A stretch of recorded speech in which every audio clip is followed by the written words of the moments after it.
ఓం శ్రీమాత్రే నమః. ఓం గం గణపతయే నమః. ఓం శ్రీ గురుభ్యో నమః. ఓం వాగర్ధావివ సంపృక్తో వాగర్ధ ప్రతిపత్తయే జగతః పితరో వందే పార్వతీ పరమేశ్వరో. ఉమాశంకర స్వామి అనుగ్రహ ప్రసాద సిద్ధిరస్తు.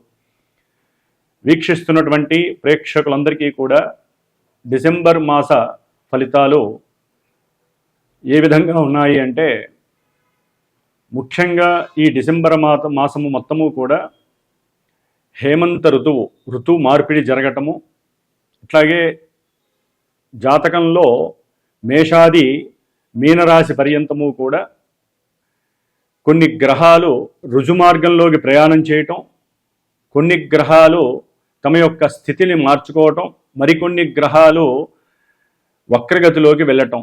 ఈ విధంగా గ్రహాల యొక్క మార్పిడి వలన ఏ ఏ రాశుల వారికి ఏ ఏ సందర్భానుచితంగా ఏ ఏ సమస్యలు కలుగుతాయి, అట్లాగే ఎవరికి ఏ విధమైనటువంటి విద్య, ఉద్యోగము, కళ్యాణము, సంతానము ఇలాంటి యోగాలు కలుగుతాయి, ఇలాంటి విషయాలన్నీ కూడా చర్చించుకునే ప్రయత్నంలో ఈ డిసెంబర్ మాస ఫలితాలను గురించి అవకాశం ఉన్నంత వరకు మరి జాతకరీత్యా ప్రతి మనిషి జన్మించినప్పుడు స్త్రీ అయినా పురుషుడైనా వారి యొక్క జన్మానుసారము ఫలానా డేటు, టైము, ప్లేసు వీటి రీత్యా జరిగేటటువంటి దశలు, అంతర్దశలు, అలాగే వారి జాతకంలో ఉన్నటువంటి లగ్నము ప్రాణం లాంటిది. మరి ఆ లగ్నం నుంచి ఏ ఏ గ్రహాలు శుభస్థానంలో ఉన్నాయి, ఏ ఏ గ్రహాలు ఇబ్బందులు పెట్టేటటువంటి అశుభ స్థానాల్లో ఉన్నాయి తెలుసుకుంటూ, అట్లాగే ఈ యొక్క జన్మరాశి చక్రము అనేటటువంటిది నక్షత్ర ప్రభావము, నక్షత్రాలని మరి ఆ పరిపాలించేటటువంటి చంద్రుడి యొక్క గమనాన్ని బట్టి ఫలానా రాశి వారికి ఈ విధంగా జరుగుతుంది అనేటటువంటి ఒక క్లుప్తంగా ఉన్నంతలో క్లుప్తంగా చెప్పగలగటం ఈ యొక్క డిసెంబర్ మాస ఫలితాలు. అసలైనటువంటిది జన్మజాతకము. జన్మజాతక రీత్యా గ్రహాలను అనుసరించి ఇప్పుడు గోచారంలో ఈ గ్రహాలు ఇక్కడ ఉన్నాయి కాబట్టి లౌకికంగా, ప్రాపంచికంగా, లేకపోతే ఈ నక్షత్రం వారికి, ఈ రాశుల వారికి ఈ విధంగా జరగవచ్చు అనేటటువంటి ఒక సంకేతాన్ని మాత్రం ఇవ్వటమే ఈ యొక్క కాలచక్ర గమనంలో జన్మరాశి ఫలితాలని గురించి తెలుసుకోవటం.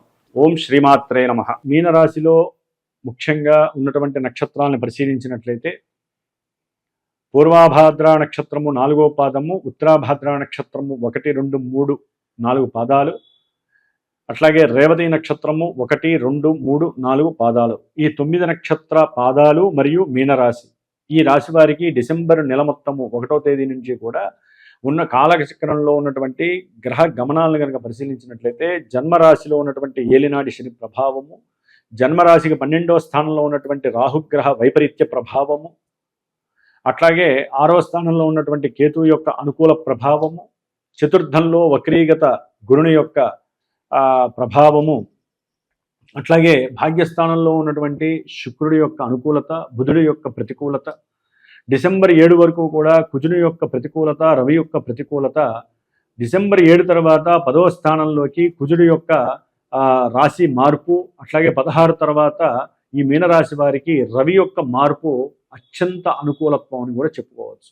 ముఖ్యంగా మీనరాశి వారికి గృహపరమైనటువంటి విద్యా సంబంధితమైనటువంటి విషయాలలో కొన్ని ఎదురు దెబ్బలు జరగడానికి అవకాశము, అశాంతిగా ఉండటము, చదువు సరిగ్గా చదవట్లేదనేటటువంటి బాధ విద్యార్థుల్లో ఎక్కువగా ఉంటుంది. ఆరోగ్య లోపము అంటే అనారోగ్య పరిస్థితుల వలన కావచ్చు, గృహంలో మాతృపరమైనటువంటి అనారోగ్య లోపాల వలన కావచ్చు, లేకపోతే ఏదైనా గృహ మార్పుల వలన కావచ్చు, వీరికి తండ్రి యొక్క ఉద్యోగ మార్పు, తల్లి యొక్క అనారోగ్య మార్పు, వీటి వలన చదువుకునే విద్యార్థులకి కాలేజీలకి, స్కూల్స్కి సరిగ్గా వెళ్ళలేకపోవటము, చదువుకున్నటువంటి విద్య గుర్తు లేకపోవటము, ఇలాంటి విపరీతమైనటువంటి చర్యల వలన కొంత మానసిక జుగుత్స కలిగే అవకాశము, శరీరము పైన ఆ యొక్క ప్రభావం పడి అనారోగ్యాన్ని కొని తెచ్చుకున్న వాళ్ళే ఉంటారు. కొంచెం జాగ్రత్తగా ఉండాలి విద్యార్థులు.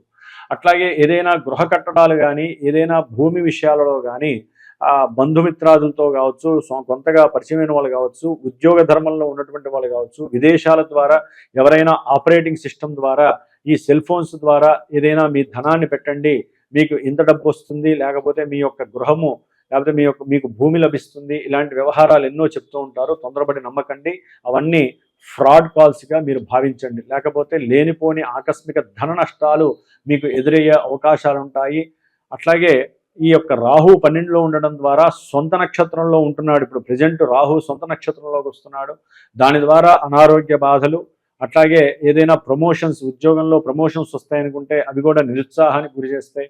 ఏదైనా కొత్త ప్రదేశానికి వెళ్ళినప్పుడు మీకు సరైనటువంటి ఆరోగ్యము నిలకడగా ఉండదు. మానసిక అప్రశాంతత చర్యలు, దుర్వ్యసనాలు, దుస్సాంగత్యాల వలన కూడా మీరు ఎన్నో ఇబ్బందులు పడే అవకాశం కలుగుతుంది.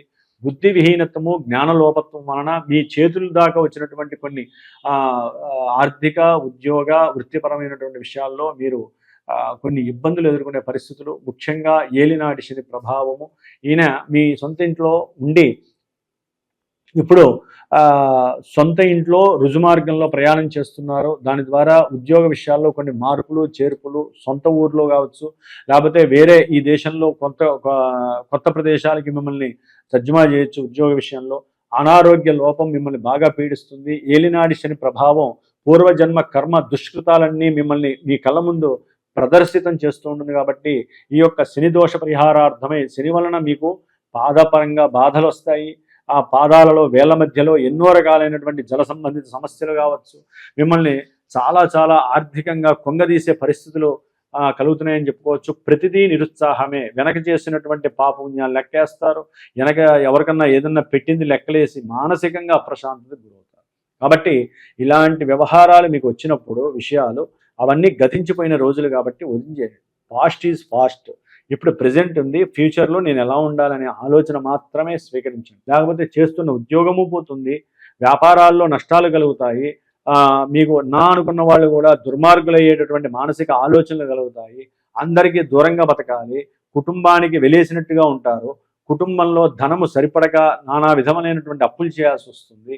ఇవన్నీ కూడా ఏలినాడి శనిలో నానా బీభత్సకరం. అట్లాగే కోర్టు వ్యవహారాలు కావచ్చు, కోర్టు విషయాల్లో కావచ్చు, అట్లాగే చేసే ఉద్యోగంలో లేకపోతే గురువుల్ని సంస్కరించలేకపోవటము, గురువులతో సరిగ్గా మాట్లాడకపోవటము, వారికి 10 రూపాయలు ఏదైనా మత సంస్థలకి, చారిటబుల్ ట్రస్టులకి ఇచ్చి వాటి గురించే మాట్లాడుకొని మీ పూర్వపుణ్యం అంతా కూడా పాడు చేసుకునే పరిస్థితి కలుగుతుంది. కాబట్టి దానం చేశారంటే వదిలేసేయండి, అది మీకు తెలియకుండా జరిగిపోయింది. డబ్బు పోతే ఎప్పుడైనా కూడా సంపాదించుకోవచ్చు. ఆరోగ్యము పోతే, అంటే శరీర ధర్మం నశిస్తే, మానసిక లోపం కలిగితే ఎదుగుదల ఉండదు ఏ విషయంలోనైనా సరే. అందుకనే జన్మజాతకంలో ఉన్నటువంటి గ్రహాలు మనల్ని నిర్దేశిస్తూ ఉంటాయి. ఇప్పుడు గోచారంలో మీ జాతకంలో దశాంతర దశలు ఇప్పుడు గోచారంలో ఇవి సరిగ్గా లేవు, కాబట్టి ఈ గ్రహము అనుకూలిస్తుంది జాతకంలో, ఇప్పుడు ఇక్కడ అనుకూలించట్లేదు. కాబట్టి ఆ అనుకూలతను పెంచుకోవడానికి చేసేవే ఈ పరిహారాలు. ఈ పరిహారాలు అభిషేక రూపంలో ఉండొచ్చు, జప రూపంలో ఉండొచ్చు, దాన రూపంలో ఉండొచ్చు, పూజలు, అట్లాగే హోమాలు, ఇట్లా ఎన్నో రూపాలుగా మన యోగులు ఋషులు మనకి ఇచ్చారు. ముఖ్యంగా భాగ్యంలో ఉన్నటువంటి శుక్రుడు చక్కటి ఆకస్మికంగా మీరు అంతకుముందు కుటుంబపరంగా కావచ్చు, భార్యాభర్తల్లో ఎవరైనా మాట సహాయం చేస్తే వారి ద్వారా ధనం రావచ్చు, ఆకస్మికంగా చక్కటి కుటుంబపరంగా అన్నదమ్ముల పరంగా కూడా మీకు ధనము లభించే అవకాశము, అట్లాగే పూర్వపుణ్య ఫలం అంతా కూడా మూట కట్టినట్టుగా ఏదో రకంగా మీకు అనుకోకుండా బ్యాంకులో ధనము ఆపరేట్ అవుతూ ఉంటుంది. భాగ్యం చక్కగా ఏదైనా లాటరీ టికెట్ ద్వారా రావచ్చు, లేకపోతే ఏదైనా, అంటే జూదం అంటే తప్పు, కానీ ఏదైనా ఒక పందెం కాయడం ద్వారా కూడా ధనము రావడానికి అవకాశం ఉంటుంది. ఇది జాతకంలో ఓకే అయితేనే. కాబట్టి ఈ యొక్క బుధుడు 9లో ఉండటం ద్వారా విద్యార్థులు ఏదో ఆశిస్తారు, తమ యొక్క నాలెడ్జ్ని బయటికి ప్రదర్శించాలి, కొత్త ఇన్నోవేషన్స్ మేము కనిపెట్టామని చెప్పి అనుకుంటారు, దాన్ని లోకానికి చూపించాలని చెప్పి ఏదో తయారు చేస్తారు, కానీ ఉన్నట్టుండి అది కాస్త నిర్వీర్యమయ్యే పరిస్థితి కలుగుతుంది. అట్లాగే తల్లి యొక్క ఆరోగ్యపరంగా, తండ్రి యొక్క ఆరోగ్యపరంగా అకస్మాత్తుగా మీకు కొంచెం ఇబ్బందులు కలగడానికి అవకాశం ఉంటుంది. దాని ద్వారా బ్రెయిన్ పవర్ అనేటటువంటిది, బుద్ధి వికాసత్వం అనేటటువంటిది తగ్గే అవకాశం ఉంటుంది. ముఖ్యంగా వ్యాపారస్తులు ఎవరైతే ఉంటారో వారికి వ్యాపార ధర్మం నశిస్తుంది. భార్యాభర్తల మధ్య అనుకోనటువంటి కొన్ని సంఘటనలు మీ యొక్క భాగ్యహీనత్వాన్ని కలుగజేస్తాయి, మీ మధ్య లేనిపోని సమస్యలను కూడా సృష్టిస్తాయనే చెప్పుకోవచ్చు. అయితే రవి డిసెంబర్ 16 తర్వాత ఈ మీనరాశి వారికి 10వ స్థానంలో వస్తున్నారు కాబట్టి విదేశాల్లో ఉన్న వాళ్ళకి కావచ్చు, ఇక్కడ వాళ్ళకి కావచ్చు, మరి ఉద్యోగము తప్పనిసరిగా రావటానికి అవకాశాలు మెండుగా ఉన్నాయని చెప్పుకోవచ్చు. గవర్నమెంట్ వాళ్ళు కూడా జాబ్స్ రిలీజ్ చేయటము, జాబ్స్ రావటము ఇలాంటివి కూడా జరగడానికి అవకాశం ఉంటుంది. కాబట్టి డిసెంబర్ 7 తర్వాత ఈ కుజగ్రహము 10వ స్థానంలోకి వచ్చి కర్మ ప్రారంధాలను కలుగు చేస్తుంది. అంటే మత విశ్వాసాలని దూరం చేయటము, ఇది సాంప్రదాయం కాదు, ఇది ఆచారం కావచ్చు, మన ధర్మం కాదు ఇది, ఇట్లాంటి అనకూడదు. కానీ రెటమటపు మాటలు, వాగ్వాదపు చర్యలు, అవసరం లేని మాటలు జారటము కర్మ దోషాల్ని కలుగు చేస్తాయి. కొంచెం జాగ్రత్త వహించండి. తండ్రితో మాట్లాడేటప్పుడు, కుటుంబ సభ్యులతో, అన్నదమ్ములతో మాట్లాడేటప్పుడు, ఉద్యోగస్తులతో మాట్లాడేటప్పుడు, కార్మికులు, కర్షకులు, మీకన్నా కింద పనిచేసే వాళ్ళతో మాట్లాడేటప్పుడు కొంచెం జాగ్రత్త పడి మాట్లాడండి. ఆర్థికంగా ఎదుగుతారు. ఉద్యోగరీత్యా కూడా మీకు మంచి గుర్తింపు లభిస్తుందని గుర్తుపెట్టుకోండి. లేదా చాలా చాలా ఉద్యోగంలో చాలా వైపరీత్యమైనటువంటి డౌన్ఫాల్స్ మీరు చూడాల్సిన పరిస్థితి, ఈ శని కుజుల యొక్క ప్రభావము చాలా ఇబ్బందిగా ఉంటుంది.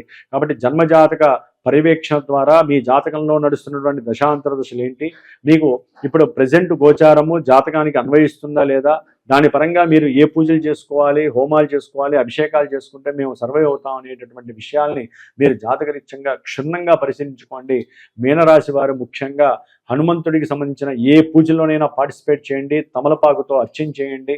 నల్ల నువ్వులు ఏదైతే తెల్ల నువ్వులతో కానీ జీడీలు ఉంటాయి, అవి శనివారం పూట నైవేద్యం పెట్టి రావి చెట్టు చుట్టూ కూడా ప్రదక్షిణాలు చేయండి. విద్యార్థులు, సంతానం కావాలనుకునేవారు, విద్యని అభ్యసించేటటువంటి వారు, ధనము కావాలనుకునేవాళ్ళు, ఇబ్బందులు పడే దీర్ఘకాలిక అనారోగ్య సమస్యలు పడేవాళ్ళు రావి చెట్టు చుట్టూ ఒక 8 శనివారాలు లేదా 19 శనివారాలు పసుపు దారం చుడుతూ గనక మీరు గనక, అంటే వివాహము, సంతానము, విద్య, వీరికైతే పసుపు దారము, అనారోగ్య దీర్ఘకాలిక అనారోగ్య సమస్యలు, మృత్యు భయాలు, ఇవన్నీ కొన్ని సమస్యలు, అప్పుల బాధలు అనుభవించే వాళ్ళు నల్లదారాన్ని గనక చుట్టూ గనక 19 ప్రదక్షిణాలు చేసి దీపారాధన చేసి కాస్త పంచదార లేకపోతే నల్ల నువ్వులు ఉండి అక్కడ పెట్టేసేయండి. అవి గనక చీమలో ఏదో ఒక జీవరాశి ఉంటే మీ చేత్తో ఎవరికైనా 10 మందికి పంచండి, మీకు శుభం చేకూరుతుంది. ఓం నమో నారాయణాయ నమః.